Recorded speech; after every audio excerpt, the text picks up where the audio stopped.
Well, before the class project, we went out and asked a teacher, and many teachers across the district, we asked them, what does your performance evaluation look like? How does it feel?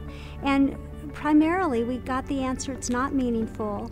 If it happens at all, it happens spotty, it's kind of quick, it's at the last minute, it's at the end of the year, so that there's really no opportunity to make changes. And we knew sort of the scoring guide, sorta.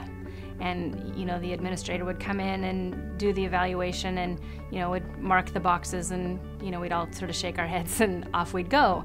Now we actually understand what those things mean. It has been explained, I think, much better to teachers. And that was the critical piece that was missing. The evaluations that we have now help us be better teachers, and it's better feedback from the administrators. So we pulled together a team of teachers and an administrator, and they built their performance evaluation system based on the Danielson model.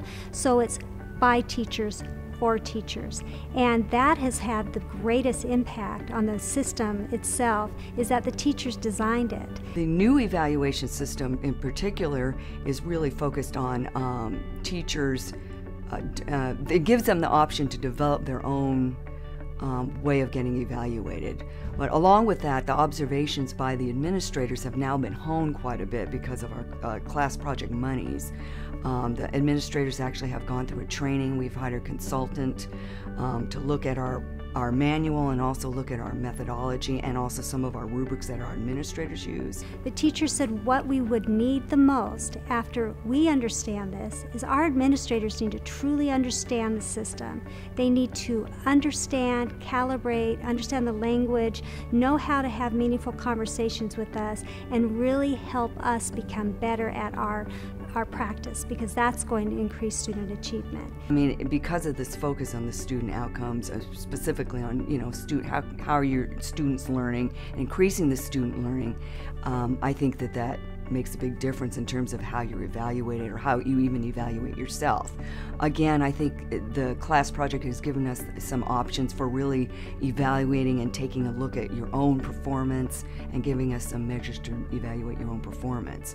No one wants to be a teacher that is not helping their students. No one. Every teacher who's out here knows it's a hard job. They're working their hiney's off. It's not an easy place to be. And so this helps them focus their energies and focus their efforts to be more effective in the classroom for their students. So I think the big change from a teacher's point of view is that I think it's more transparent what the options are and how we can get evaluated. It's not strictly based on your administrator looking at you. So it's a partnership, it's collaboration, it's talking about the art and science of teaching with the ultimate goal for your students to have achievement gains. If that's not happening, it becomes evident and more supports can be put into place. More professional development, more targeted support from the administrator, more support from colleagues. So it becomes a support for success for the classroom teacher. Without the class project, we would not have been able to really do the job that we did. We had begun the process, but we were able to actually bring teachers in and pay them for the work and value them for the work that they did. And through that, we created a model, an evaluation system that really has transformed what we do as teachers. It's changed the practice in some ways to make sure that what you are doing is truly helping students learn.